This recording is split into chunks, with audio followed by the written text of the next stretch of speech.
Welcome back, everyone. Thanks so much for joining me in this new month. It is March now, which means I need to choose a new reading project that I want to focus on. Last month in February, I chose to read Pulitzer-winning books, just kind of challenge myself. Some of them weren't books I typically would have chosen, a little bit outside my comfort zone. I had mixed results, some really good books, 4 stars, and then some not great books or just okay books.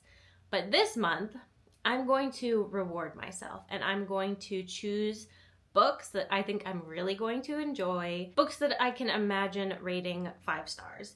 My 5-star books are really rare. I don't do that often. So 4 or 5 stars for me is fantastic. I'm really happy with either of those. Instead of choosing all the books at the beginning of the month, like I sometimes do, I want to choose them one by one. So choose the first book, read it, and then choose the second, just so I can really go by kind of whatever vibe I'm feeling. There are some authors, there are some genres that I gravitate towards more than others, so any book is a possibility. For my first choice, I think I'm going to go by author. So I've read four books by this author before. 3 of them I rated 5 stars, 1 I rated 4 stars. If you've been watching the channel for a little bit, you probably know who I'm talking about because I went on and on about the Beartown trilogy last year. And that's Fredrik Backman. So I have 2 books here. Wait, I also read A Man Called Ove. So I've read 5 books of his. That's my most recent read of his. How did I forget about that? I don't know. I have these 2 books unread by him. So we have Britt Marie Was Here, which I do remember from My Grandmother Told Me to Tell You She's Sorry. I am kind of interested to see where her story goes. And then we have Anxious People. I don't really know what this one is about. I bought it solely because of the author. This is about a failed bank robber who takes a group of strangers hostage. That's it. This is the one I'm reading. I had no idea it was about that. That's so funny. I don't know why, but when I pictured this, it was more like a Sally Rooney type of book. So I'm going to read this one. I always get through his books really fast, so I'm probably going to be back, honestly, like tomorrow or the next day. And we're going to get a quick start to March because we have a lot of books to read. A little bit of a rocky start, but that's okay. I finished Anxious People by Fredrik Backman, and it is not a 5-star read for me. Let's talk about what this book is about, and then we'll kind of get into it. There is a person who's feeling very desperate, needs money for rent, issues going on at home, divorce, can't find work, gonna get kicked out, gonna lose the kids, and in desperation attempts to rob a bank. This person's not the best at robbing banks, so everything kind of goes sideways. Runs outside, there's like an apartment complex nearby, runs up to try and hide from the police, and walks into an apartment viewing where there's several people there trying to see if they want to buy the apartment, and ends up accidentally taking them hostage. We're given a pretty wide range of characters, so we focus on the failed bank robber, the several hostages, and the police who are attempting to get everyone out without being harmed and find this failed bank robber. It is a very Fredrik Backman-esque book. It is very cheeky, very clever, kind of whimsical, and I like that about his books. But this one kind of pushes it to like 150 and everything just became a little too outlandish. So I got this a little bit with A Man Called Ove, where he's a really like nasty, unhappy, kind of miserable man, and slowly through the book we learned what he's been through in his past with his wife and his loss, and see the more human side of him and kind of why he acts the way he does. So many of the characters in this book were just so obnoxious, and I just didn't like them very much, even after he humanizes them. Like, it helps a bit, but I would just kind of roll my eyes at them and kind of cringe a lot. Bachman tries to focus on these really serious and deep emotions while trying to be really funny. And sometimes it works, but a lot of times one of those takes away from the other. There's a twist, I'm not going to say what it is, about the bank robber that I don't understand why it's a twist, because I think Bachman was trying to challenge maybe like preconceived notions. But the only reason I thought of this person this way is because Bachman told us this person was this way, and then suddenly they're not. And it's just like, oh, big reveal. And I was kind of left more confused than anything. What I really liked about Beartown, which I think is like the epitome of his writing, is the characters felt so real and grounded, but he also had that really clever writing, and it was funny at times, but it felt like people who actually exist. And in this book, it didn't. These people just kind of felt like caricatures, just kind of obnoxious and over the top. And there's nothing wrong with that, but it just didn't really hit home for me. So I think this book for me is like 3.5 stars. I still enjoyed parts of it. I still felt things. Like, it still evoked emotion in me, but it wasn't near as impactful as some of his other books that I've read. So this and A Man Called Ove, I think are my least favorite of his. But I still have a few of his to read. So if you've watched the movie John Q, it's kind of a similar-ish situation. But in this book, all the characters are like 5-year-olds, sort of. A lot of them like act like 5-year-olds. I don't know. It was an interesting book, I'll give it that. But that's the first read. Not a 5-star, not a 4-star. That's okay. We're going to move on. I'm going to kind of peruse my shelves and see what catches my eye. So let's do that. All right, everyone, please excuse once again the squeaky, creaky floors as I move around here. Let's just see what catches my eye. This catches my eye. I read another book by this author and I gave it 5 stars. Isn't he so cute as Bam Bam? I'm seeing like good, interesting books that I'd like to read. The Hobbit. Oh, hello you. Okay, this is a possibility. On Earth We're Briefly Gorgeous by Ocean Vuong. I put this on my TBR because I found like a quote by this author about this book. That's a really weird way to put it. I found one of these quotes like on Pinterest and I saved it. I'm like, I have to figure out where that came from. And I have yet to read it. Okay, this will be book number 2. Hey everyone, welcome back. Thank you very much for joining me. It's been roughly a week and I have finished my second book and chose and read my third book. We're going to talk about them and then we're going to choose some more books because it's only the second week in March and I need to keep going because I have not hit that 4 or 5 star book yet. Let's talk about real quick the books that I recently read. Second book of the month was On Earth We're Briefly Gorgeous by Ocean Vuong. I've wanted to read this book for a really long time and I have some mixed feelings about it since I have read it. It's kind of a complicated book to describe, but it's supposed to be a letter from the author to his mother who came from Vietnam.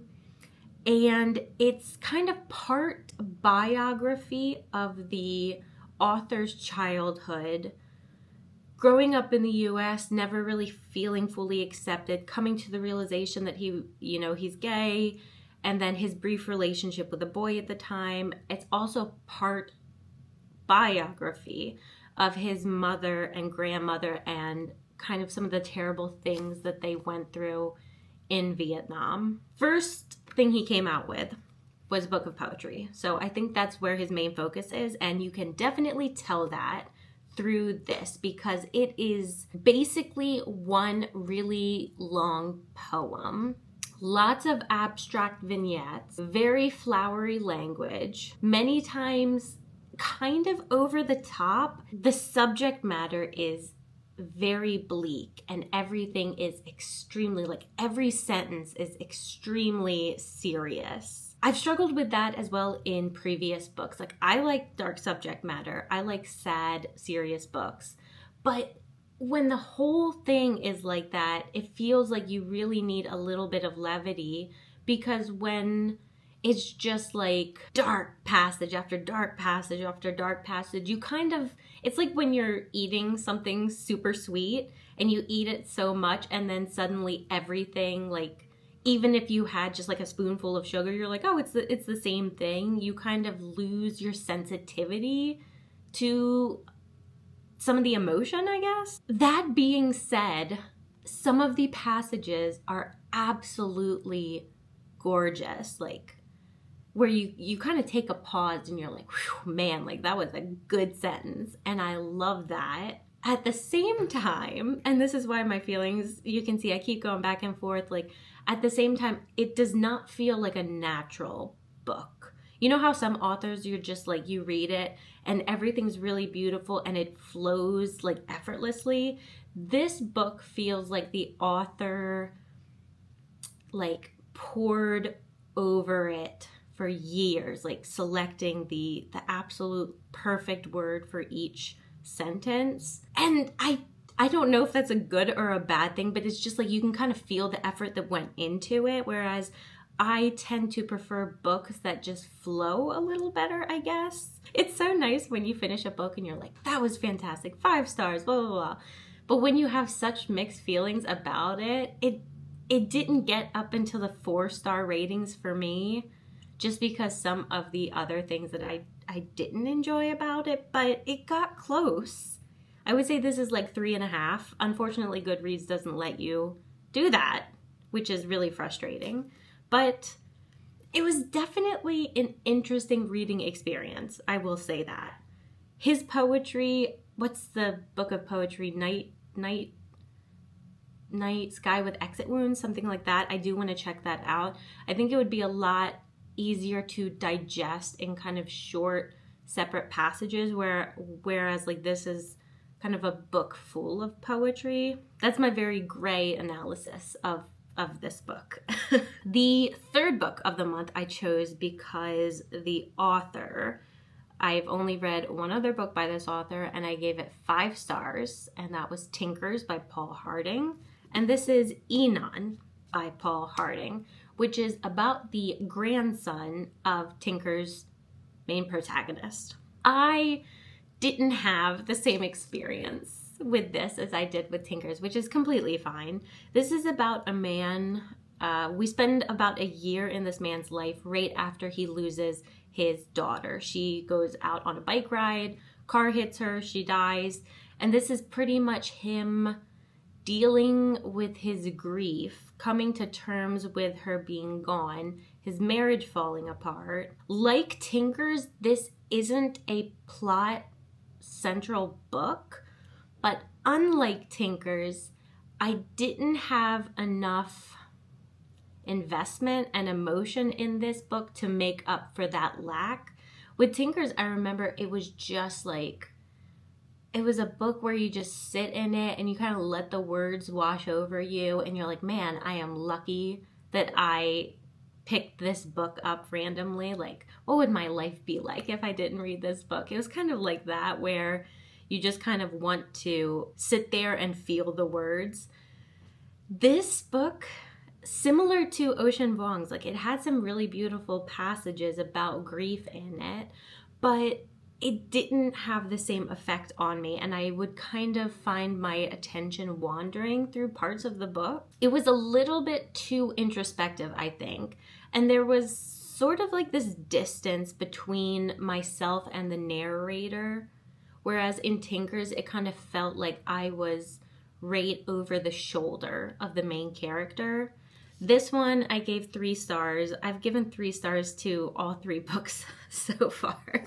I think for the rest of the month, I am going to stop choosing books based on my previous experience with some of the author's other works, because I had the experience with Paul Harding and then also Fredrik Backman, where so many of his books, previous books, I gave 4 or 5 stars, and this was like my first 3-star read of his.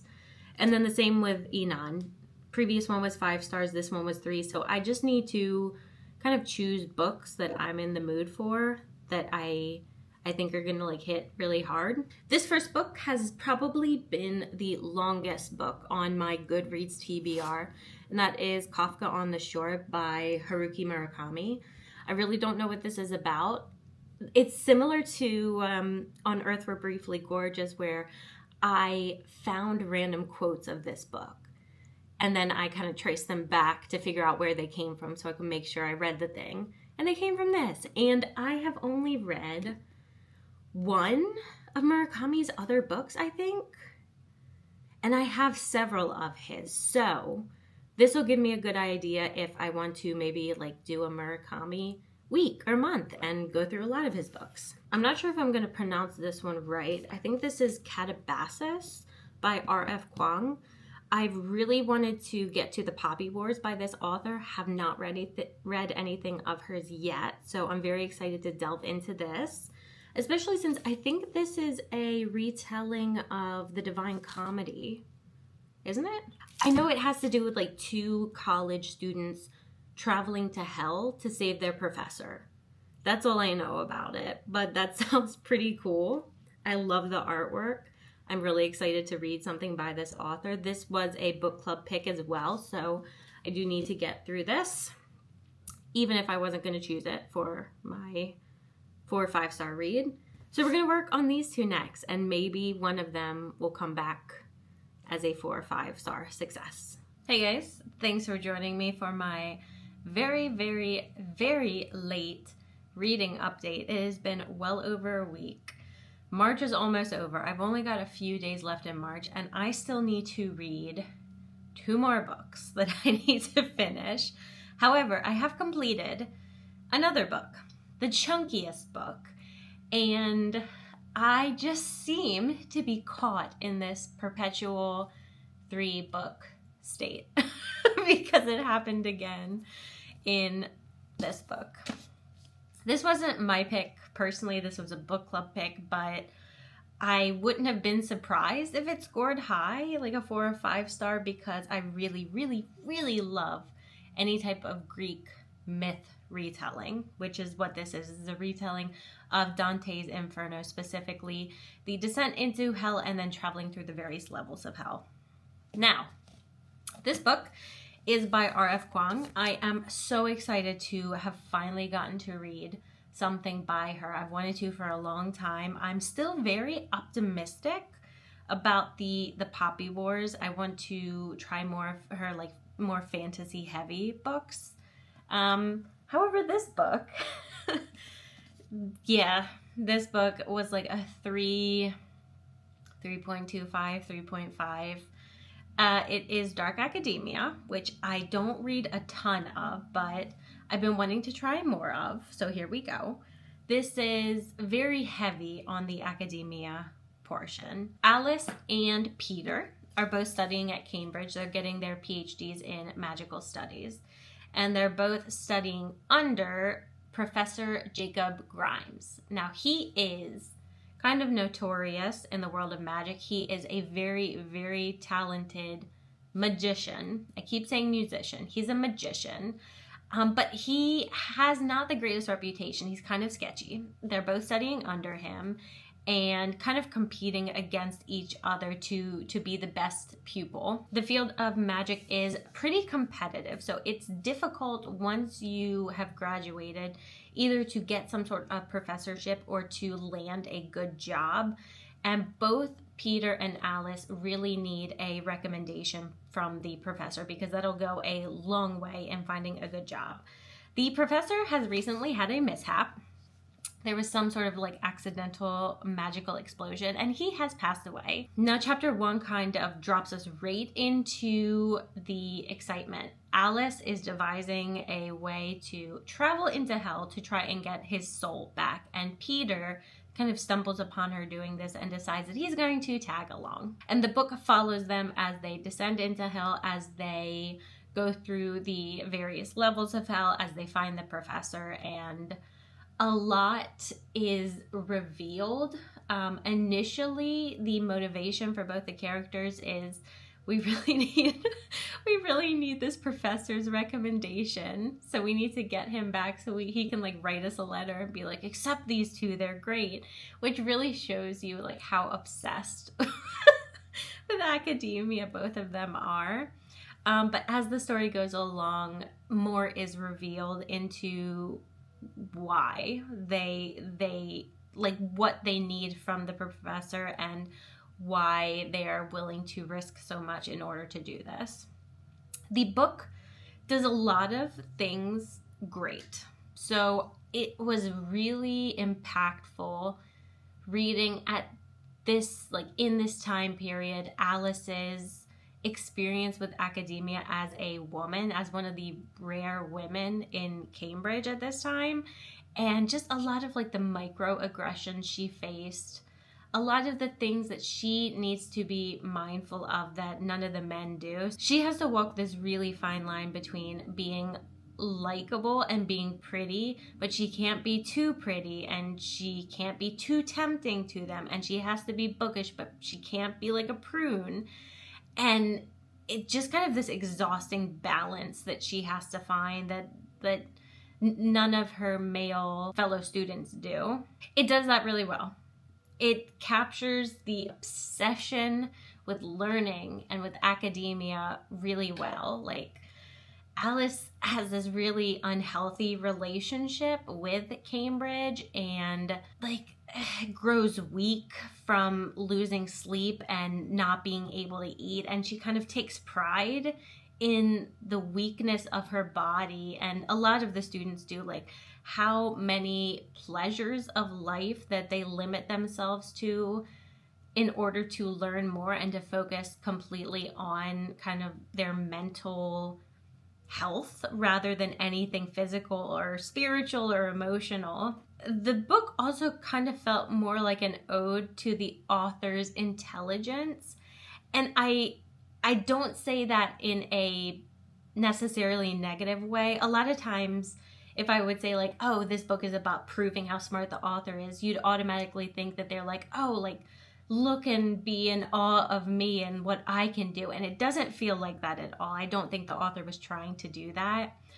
But I don't care about like how many philosophers you can name. I don't care about these mathematical theories. I care way more about the character's journey. And for me, that was really lacking. I think there are a lot of people who would really enjoy this, who prefer to focus more on the things that this author kind of really dives deep into. But I, like my personal taste, I don't enjoy that as much. And for me, the characters and the story, the thing that really kind of cinches my interest in a book, I felt were really lacking. The two main characters had so much room for growth and development, and by the end it didn't really feel like they had gotten anywhere. They still felt really underdeveloped. The descriptions as well, I felt like the author has this rare opportunity to really showcase her creativity and be like provide us with this visually compelling, kind of colorful or dark or, you know, whatever she wanted version of what, when she wrote this, like what is she picturing these various levels of hell. But for me, I couldn't at all get a good idea what everything looked like. It was really vague. It felt like they sped through or skipped some of the levels of hell. Even when they lingered in some of the other ones, I just didn't have a good idea of what was going on. It kind of felt like you were trying to look through fog almost. Mostly, I think it lacked emotion. the two main characters were really desperate, but they were desperate in a way that was more tiring than anything that like prompted much of an emotional response on my part. I didn't enjoy them all that much, and I really think I could have. She was so good at conveying the feeling of like being a woman surrounded by all these men who don't necessarily want you to be there, and being really desperate to prove yourself, and kind of being obsessed with intelligence. That part, she spent a lot of time delving into the minds of the main characters and their obsession with that. It was really lacking motivation otherwise, and character growth, and any sort of like visual descriptions I felt were also really lacking. Again, I'm really excited to read The Poppy Wars still, because I've heard that that is pretty dark and gory, and there are a few dark and gory scenes in here that were effective that I think she can do really well.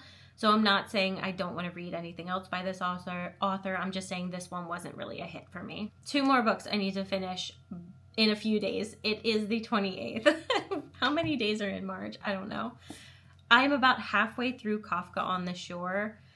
I don't think this one is going to raise to a level 4 either. I think it's going to be somewhere in the 3-star. I'm only halfway. I could be proven wrong.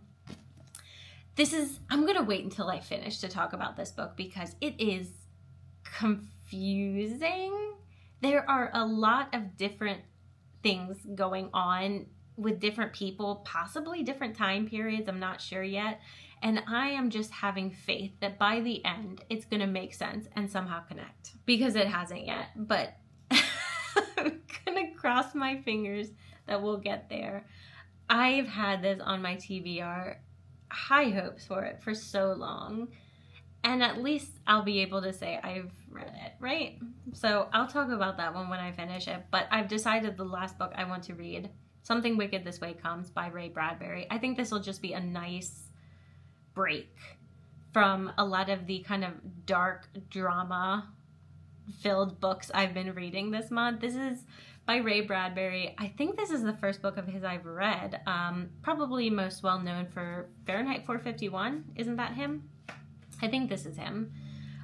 This is one of like the required learning books in most high schools and colleges. I've just never had any interest in reading that book. But this is about like an evil carnival that comes to town, and 2 13-year-old boys have to defeat it, which sounds great. I love anything to do with like a circus or a carnival, whether it's like magical or evil, anything like that. So I'm hoping this will just be a nice break and kind of what I need at this point in time. So I don't think this is gonna take me that long. This is pretty short. So half of this, oh dear, and then finish this in a few days. I can do it. I'm confident. I don't think I'm gonna hit a 4 or 5 star unless I do it with this one, but it's okay. I have read some interesting books this month. I've read some that I've been wanting to for a long time.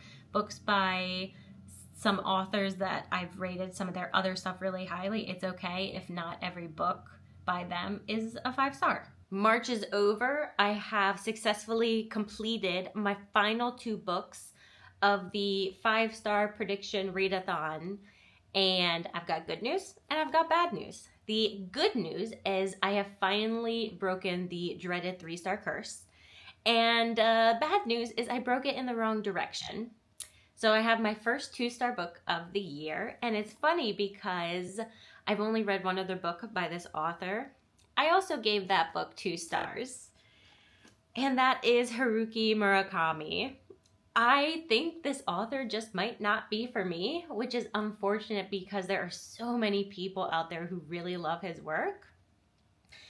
Before I do these videos, after I read a book, I try to think about some key points that I might want to hit, or themes that I want to talk about. Try to get my thoughts in some sort of semblance of order. I'm not going to try to do that this time because I don't think it would do any good. This was a weird book, not a good weird for me either. It made no sense. I kept waiting for things to be explained that were never explained. I kept waiting for connections and deeper meaning behind things that never happened. I am going to attempt to explain this book, what I got out of this book, what I think this book is about. I'm probably not going to do a great job because for me, a lot of it was just kind of nonsense. We start the book. There's a 15-year-old boy. His name is Kafka. That's not his real name. It doesn't matter. He calls himself Kafka. And he is running away from home. He lives alone with his father. Years ago, his mother ran away with his adopted sister. And there's lots of tension between him and his dad because his dad has like a prophecy where Kafka will kill his father, like destroy his sister, or have sex with his mother. There's a lot of incest in this book. I don't like it. I don't like it at all. So Kafka runs away from home. He finds himself in this like little town, little village, is drawn to this library, ends up staying there, getting a room there, becomes friends with the librarian, etc., etc. There's a different timeline where we focus on a man named Nakata, and he is older, and we're introduced to him initially through something that happened to him in his youth when he was a schoolboy. And the teacher was taking them out in the forest to gather mushrooms, and all the children passed out and went into a coma for like an hour, except for Nakata. He was in a coma for like 2 weeks, and once he woke up, he couldn't read, he couldn't write, but he has supernatural abilities. He can talk to cats. He can sense when it's about to like rain eels from the sky. Don't ask me. I don't know. So we follow these two timelines. Nakata, for sure, is the most interesting. I liked his character the best. Kafka, I just hated. So Kafka meets this girl who oh gosh. Murakami writes sex scenes, and they are so uncomfortable and weird. Like, so Kafka's a 15-year-old boy, and there are way too many descriptions about his member, and he immediately thinks this girl is like, this could be my sister, and then wants to have sex with her. And then there's a character that he thinks is his mother, and he like has sex with her, but it's in a dream, and it's forceful, and it's not good, and it's just not really explained, and there's no why that I can discern. This feels almost like, you know, the TV show Lost, where they bring up like a ton of questions, and then slowly through the episodes they'll connect them. This is like if you started it and then made no effort to connect or explain anything, and nothing really means anything deeper. If someone listening is out there and read this book and loves this book and got like a ton of like metaphors or like deeper themes, please tell me. Please explain it to me, because I'm so lost. There's, what's the whiskey guy? There's like Colonel Sanders, and then there's Johnny Walker. And Johnny Walker is this evil person who's actually revealed to be a different character who cuts up cats and eats their hearts alive to gather their souls. And there's some sort of a magic stone and like a different dimension almost, and different timelines. And I just strongly disliked all of it. I didn't like anything about this book. I will say the one thing for Murakami is he is very easy to read. Like, it's not a difficult book to get through. It's just so confusing. I was really hoping I was going to enjoy this, because I've wanted to read this book for such a long time, and I was so disappointed. I don't get it. I don't get it. I don't get it.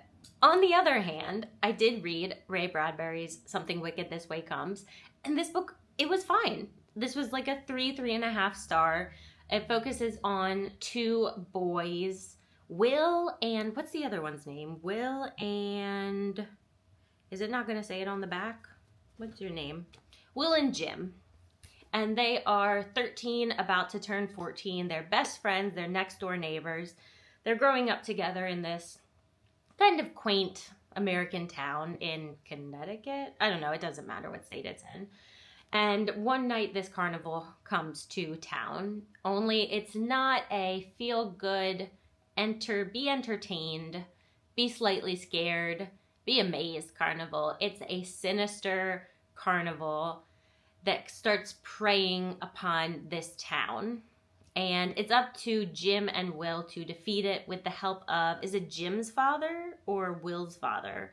One of the boys' father, who's like this perpetual Peter Pan character, who's super depressed that he has gotten older, and he's got this like young, beautiful wife, and he's got this son, and all he keeps thinking is like, I had a kid too late.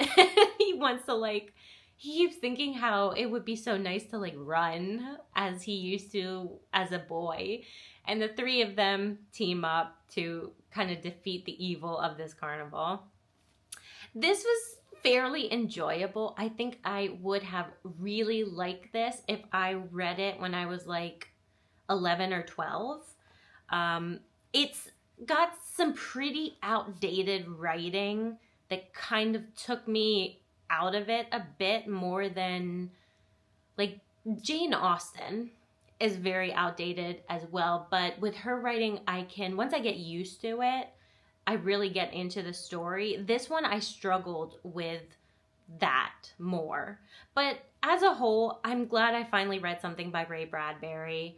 It was fairly enjoyable. There were some creepy things that this carnival did. And it kind of reminded me slightly of It by Stephen King, where the kids naturally notice this evil more, but a lot of the adults just kind of have blinders on and can't really see what's really happening beneath the surface. It was good. It was fine. It wasn't super scary, but I don't think this is a like jump out and scare you book. I think it was more about the kind of underlying tension that starts to build, which was nice. It was good. We did not get a single 4 or 5 star book this month, but you know what? I read some books that I had been wanting to for a long time, so I'm really glad I did it. We didn't succeed by definition, but I'll still count it as a success. If you guys made it through the whole video, thank you so much for joining me through this process. Next month, I'm going to start a different reading challenge. Hopefully, I will see you guys then, but have a great rest of your day. Bye.